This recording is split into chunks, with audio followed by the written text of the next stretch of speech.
I'm just being honest. Objectively, it sucks, but ALS he frowns in confusion. Date? I went to the symphony with my colleague Marjorie. Her husband came down with the flu, and she didn't want the ticket to go to waste. I deflate. Oh. Humming, he pours himself a glass of water and says, I should go to the symphony more often. Any interest, Lara Jean? Oh, objectively, Lara Jean looks awesome in it. Crawling under my quilt, I say, I thought you could barely even tell it was me. I knew I shouldn't have gone on that ski trip. I hate hot tubs. Why would I willingly get into a hot tub?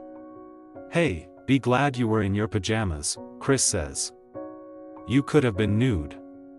My head pops out from under the quilt and I glare at her. I would never be nude. Chris snorts. Never nude. Did you know that's a real thing?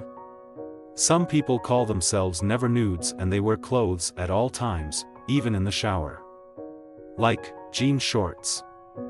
I turn on my side, away from Chris, the weight of my bed shifts as Margot climbs in. It's going to be fine, she says, peeling back the blanket. We'll get them to take the video down. It won't matter, I say. Everyone's already seen it. They all think I'm a slut. Chris's eyes go narrow. So are you saying that if a girl has sex in a hot tub, that makes her a slut? No. That's not what I'm saying, that's what other people are saying. Then what are you saying? She demands. I look at Kitty, who's braiding Chris's hair in micro braids. She's being extra quiet so we forget she's here and don't kick her out. I think that as long as you're ready and it's what you want to do and you're protecting yourself, then it's okay and you should do what you want to do. Margot says, society is far too caught up in shaming a woman for enjoying sex and applauding a man. I mean, all of the comments are about how Lara Jean is a slut, but nobody's saying anything about Peter. And he's right there with her. It's a ridiculous double standard. I hadn't thought of that. Chris looks down at her phone. Like, 3 different people just texted the video to me as we were sitting here. I let out a sob and Margot says, Chris, that's not helping. At all. To me she says, if people say anything, just be really blasé, like it's beneath you. Or just, like, lean into it, Chris says. From behind her Kitty says, nobody will say anything to Lara Jean because she's Peter's girl.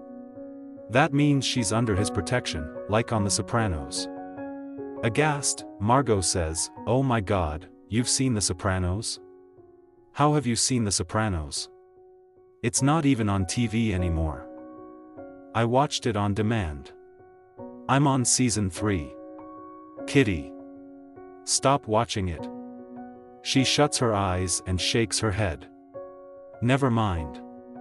That's not what's important right now. We'll talk about it later. Kitty, Lara Jean doesn't need a boy to protect her. No, Kitty has a good point, Chris says. It's not about the fact that Peter's a guy. Well, not completely. It's about the fact that he's popular and she isn't. That's where the protection comes into play. No offense, LJ. None taken, I say. It's slightly insulting, but it's also true, and now isn't the time for me to get my feelings hurt about something so minuscule in comparison to a would-be sex tape. What did Kavinsky say about it? Chris asks me, nothing yet. He's still at lacrosse practice. My phone immediately starts to buzz, and the 3 of us look at each other, wide-eyed. Margot picks it up and looks at it. It's Peter. She hot potatoes the phone to me. Let's give them some privacy, she says, nudging Chris. Chris shrugs her off. I ignore both of them and answer the phone. Hello. My voice comes out thin as a reed. Peter starts talking fast. Okay, I've seen the video, and the first thing I'm going to say to you is don't freak out. He's breathing hard, it sounds like he's running. Don't freak out. How can I not? This is terrible. Do you know what they're all saying about me in the comments? That I'm a slut. They think we're having sex in that video, Peter. Never read the comments, Covey. That's the first rule of, if you say, Fight Club, to me right now, I will hang up on you. Sorry. Okay, I know it sucks, but it doesn't suck. It's a literal nightmare. My most private moment, for everybody to see. I'm completely humiliated. The things people are saying, my voice breaks. Kitty and Margot and Chris are all looking at me with sad eyes, which makes me feel even sadder. Don't cry, Lara Jean. Please don't cry. I promise you I'm going to fix this.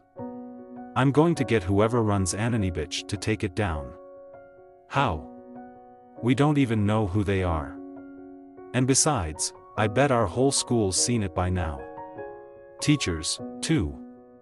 I know for a fact that teachers look at Anonybitch. I was in the faculty lounge once and I overheard Mr. Felipe and Ms. Ryan saying how bad it makes our school look. And what about college admissions boards and our future employers? Peter guffaws. Future employers? Covey, I've seen much worse. Hell, I've seen worse pictures of me on there. Remember that picture of me with my head in a toilet bowl, and I'm naked? I shudder. I never saw that picture. Besides, that's you, that's not me. I don't do that kind of stuff. Just trust me, okay? I promise I'll take care of it. I nod, even though I know he can't see me. Peter is powerful. If anyone could fix such a thing, it would be him. Listen, I've gotta go. Coach is gonna kick my ass if he sees me on the phone. I'll call you tonight, okay? Don't go to sleep. I don't want to hang up. I wish we could talk longer. Okay, I whisper. When I hang up, Margot, Chris, and Kitty are all three staring at me. Well? Chris says. He says he'll take care of it. Smugly Kitty says, I told you so. What does that even mean, he'll take care of it? Margot asks. He hasn't exactly proven himself to be responsible. It's not his fault, Kitty and I say at the same time.